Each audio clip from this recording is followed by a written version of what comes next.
everybody, welcome back to the Teeter Twin channel. This is video number 2, and today we're going to talk about how to run a faster mile. So how to PR in your mile. But before that, we're going to do a little intro of our family. So here we go.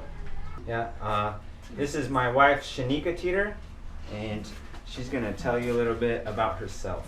Hey guys, I'm Shanica. I'm 28. I've lived in Idaho my whole life. I actually met this guy at a half marathon in 2012, and the rest is kind of history, you know. Fell in love, had some kids. We have 3 kids together. Our oldest is Lucas. Hi guys, I'm Lucas, and I'm 6 years old, and I'm going into 1st grade. And my favorite sport is football. When I grow up, I want to be a football player. Go Broncos! And we have a daughter. Her name is Shaylee. Hi guys, I'm 12. When I grow up, I want to be JoJo Sea-Lines, and my favorite thing is to do is dance. And our youngest is Logan. Come here, Logan. Come here. Come say hi. Okay. Come here, Logan. Come on, buddy. Come in. Hi, buddy. Can you say hi? Say hi. He's camera shy. Yeah. This is Logan, and he is 2 and very cranky because it's nap time. Can you say hi? No. And that's the Teeter 2 family. So introducing my wife, Destiny Teeter. Here she is. So say a little bit about yourself. Hi guys, my name is Destiny. I'm 25 years old. I like to run. I like to be active. My amazing husband is trying to train me to get better. No, I am training her. Not trying, I am. He's training me. So And let's go with the kids. my oldest is Ryan. Come on, Ryan. All right. And then my other little girl, this is Bailey. And She's 4. 4 years old. Say hi, Bailey. Say hi. Say what do you like to do for fun, Bailey? He's focusing me. What do you like to do for fun? Do you like to run? She's gonna be a runner too. When's your birthday? July 4th, Firecracker Day. And then our youngest, Chloe. Come on, Chloe. Come here, Chloe. Come here. And this is Chloe. She loves milk. She loves milk. And food. Number 1 on our list of being able to run a fast mile is obviously staying injury free. If you stay injury free and then you just run miles, I mean that alone is gonna probably get you a PR in your mile and run a faster mile. But to stay injury free, we have to stretch, core, rest. So listen to your body, rest when you can. So we'll just break down what we got from there. So yeah, the first thing we'll talk about is core, and later we'll make a video of what we exactly do for core, because there's a lot of different things you can do for core work and stuff, and that's one of the things we need to get better at is core. So I mean, you'll do squats and your sit-ups and your back stuff. I feel like your back's huge when it comes to overall core. You can't just work on your abs.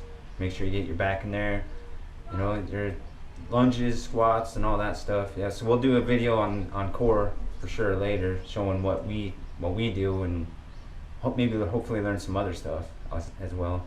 So, and then going with the injury free. So core's 1. The next one would be stretching. So I mean, you want to stretch every day pretty much, and get your muscles loose, your tendons loose, because everything gets tighter.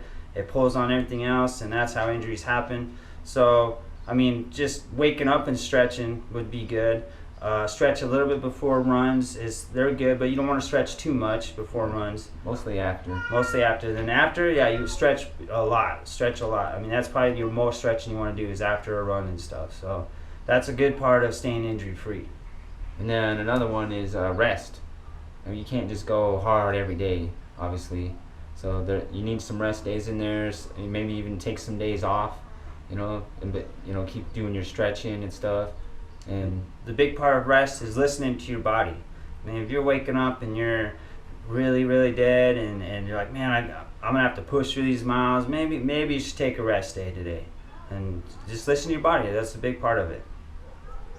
So then another part of our staying injury free is icing.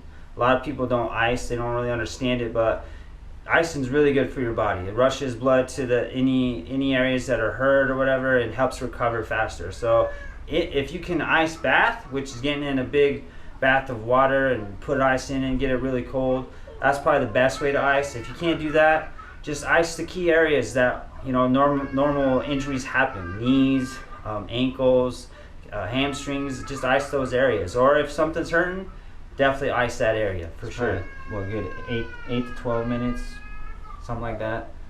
Pretty good. Yeah. So my routine for icing is I actually play Madden, and then I'll one quarter ice one knee, next quarter I'll ice the next knee, next quarter I'll ice something else, and I mean that's how I get my icing in. Yeah, and there's packs you can buy for ice, or you can do the ice cups, or just put ice in bags and all that kind of stuff. So icing's huge, I believe. The next thing is massages, which we definitely don't do enough. For one, if you want to get good massages, it costs money, obviously. So, if you don't have much money, it's maybe once a month get a really, really good massage. But every day, at least massage a little bit if you can. And then, I would say once a month get a really good deep tissue massage. I mean, the professionals, they probably do it twice a week. For sure. So if you can't afford a massage or have someone to do it, like always rubbing your calves is good. Get rollers, those foam rollers and stuff. I mean, we'll have more videos of using those and stuff, and I'm sure you've all have seen them and use them. So, but yeah, that's a huge part of staying injured. So all that right there, injury free. So the core, the stretching, the icing, the rest days, the massages. That's all of our first step, staying injury free. Because you stay injury free, obviously you're going to get better. So our second step is would be tempo runs, which we believe make you a lot better. So I mean, maybe start off doing one tempo run a week, something like that. But you want to gradually build up your tempo runs. So I maybe do 2 miles at first, and then what a tempo run is you start off a little faster than your normal run. And gradually through the run, you want to get faster and faster and faster. Maybe not quite to race pace. Maybe you build up to that. But your tempo run, you gradually want to be increasing your speed toward until you get to the end. And then you also want to increase your miles as you get better. So 2 mile tempo run, 3 mile tempo run, build up to 4 or 5. But yeah, those definitely help a lot. Along with track workouts, so doing 400-meter repeats, just getting the speed work in really is what you need there. So that's why tempos, you're getting the speed. 400-meter workouts, you're getting the speed. You could even do 200s. It's just really you're looking at the speed of it right there. You're not looking at much of an endurance, because that's a later step of adding more miles is getting that endurance. But so the tempo runs, the track workouts is all about speed, getting your fast twitch muscles work. So because you're running a fast mile, you gotta run fast. There's nothing that we should talk about before you do like workouts and track workouts, stuff like, or even before your races, which I'm sure a lot of people already do, is your warm-up drills. We can do another video of the warm-up drills we do, but yeah, you want to do good, I'd say 5 to 10 minutes of warm-up drills before your warm-up, which I'm sure everybody knows about already. You want to get a good warm-up before you do a tempo and workouts and stuff like that. Get your muscles warmed up and loose, ready to go, so you're not just going right into it and your body's like, whoa, what's going on here? So you want to. We'll do another video showing that stuff. So.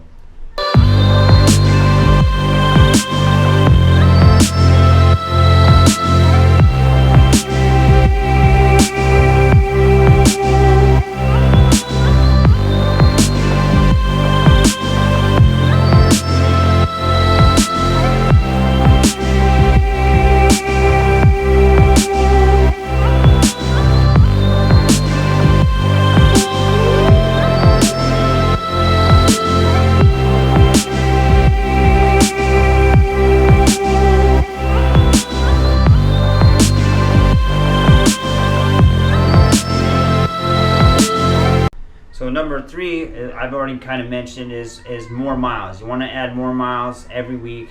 maybe not every week. So if you're a beginner, you're running 10 miles a week or 20 miles, whatever it is, and maybe stay there for a few weeks. But you always want to add more miles. More miles means you're going to get better, you're going to build that endurance, and it's going to make you a better runner for sure. You definitely don't want to build too fast, because that's where injuries can definitely happen. Just listen to your body. I mean, you'll be able to know if you're getting better when you need to increase your miles and stuff. It just comes with being fit.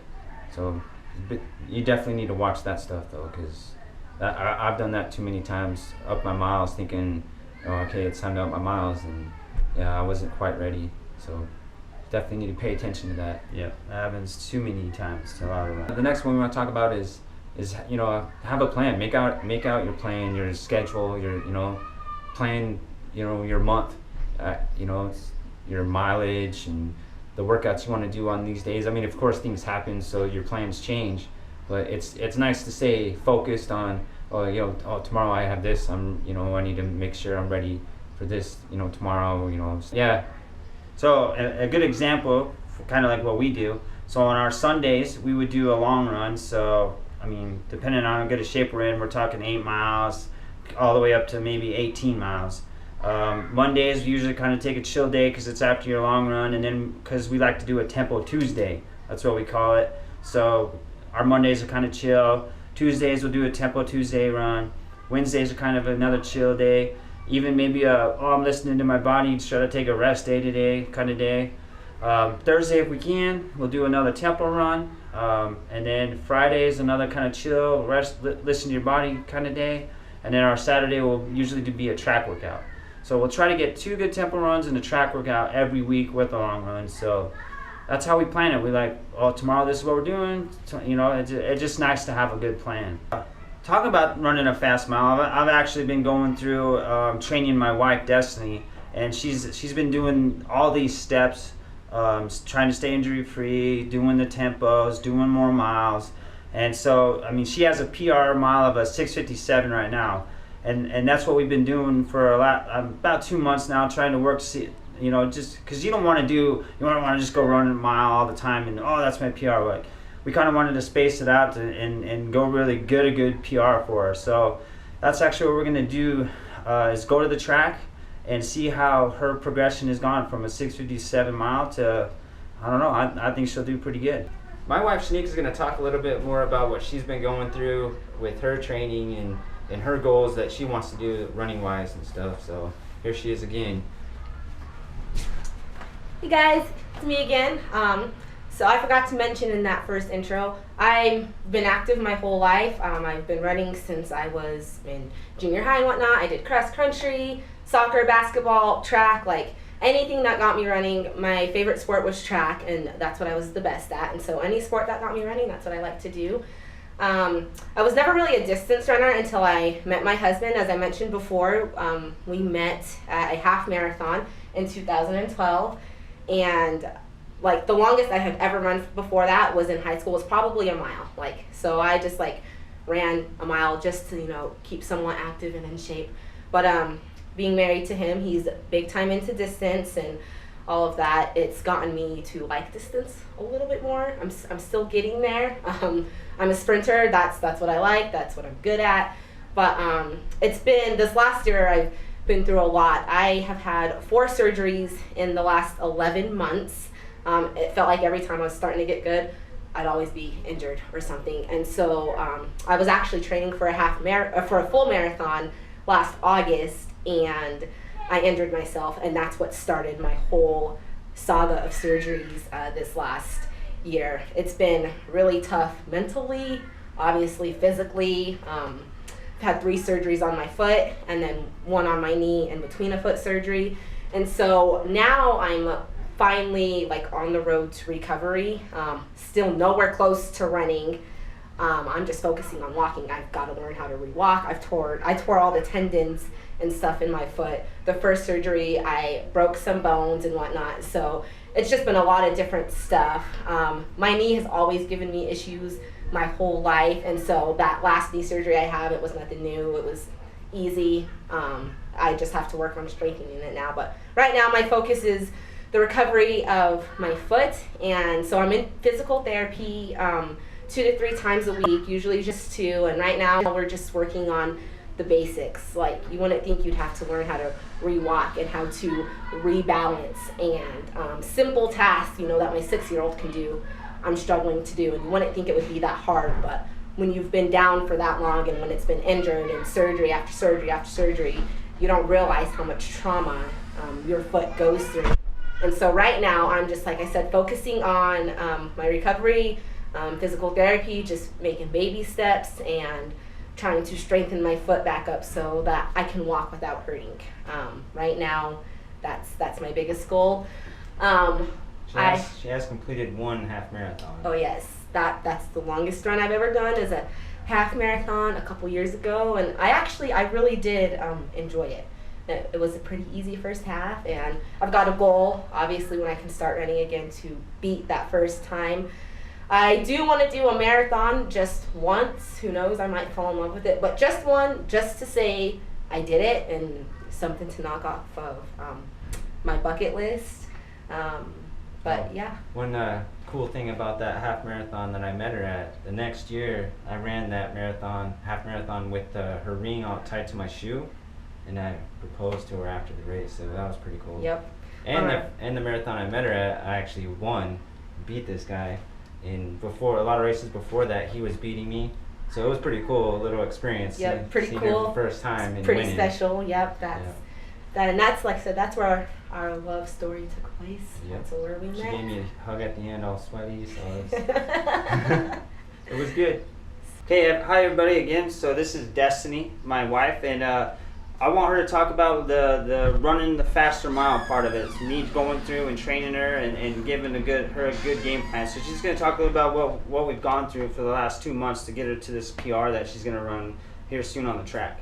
The first thing I've done, I actually, after every run, I make sure I stretch, ice, and then before I run, I make sure I stretch because I don't want to get hurt. Obviously, it's going to set me back.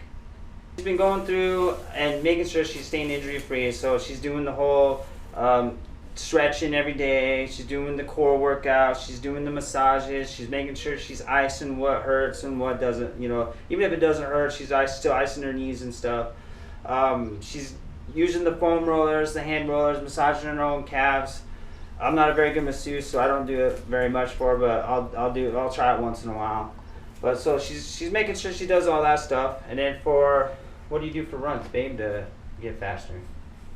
So for runs, to get faster, lately I've been doing my tempo runs. So not yesterday, but the day before I ran 3 miles. I started on 8, and then I switched to 7.5, 8, and then 8.5 is my last. I started doing that 3 miles, and then yesterday I actually I did the same thing, 7.5, 8, and 8.5. I pushed myself to go 4 miles to do that. And lately we've been going to the track too. So me and my husband, we would go to the track, and then we would run, do our warm-ups, and then do the bleachers, run up and down the bleachers, and then hit a hard lap, and do that again, and then redo it a few times. So what she's doing is making sure she's getting that fast twitch muscles going, the fast portion of her training, because like to run a fast mile, you got to do the fast stuff to do that. So she has been doing her part. She's been doing the tempo runs, we've been doing the 400s on the track, like she said, doing some bleachers, because hill workout's always good for your strengthening your legs. And then she's how about miles wise? You been up in your miles? So a couple times, there's been, I think 1 or 2 times I ran 8 miles on the treadmill once, and then I've been hitting outside in this horrible heat around 5 miles, 6 miles. You just have to push yourself. It's gonna hurt, but you know what? It's gonna make you stronger. So she's making sure she's adding miles, not every week, but maybe 2 miles. I mean, two weeks in a row she's hitting a certain miles, and then so forth. She hasn't really been writing down her miles, which I like to do, but we haven't got to that point yet because she's not like a ton of miles. So we will start writing down and making sure we know what she runs. But she has been adding miles, so we do know she's getting better that way. And then the last part is like we always have a game plan for her. We always have the weeks planned out to where she's gonna run a certain miles here, tempo runs on Tuesdays, going to the track. Saturdays we always go to the track, and so yeah, she always knows what she's gonna do the next day, and she's listening to her body when she needs to. So if she needs a rest day, she'll take a rest day. I think that's a huge key in staying injury free. Listen to that body. So so now we're gonna head to the track and see if she can meet that 6:57 PR mile that she has, and I have no doubt she will. You ready, babe? Yep. Always remember, what kills you makes you strong. Ready?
So until next time, hit that like button and subscribe to the Teeter Twin channel. And like always, we run together, we die together. Teeter Twins for life.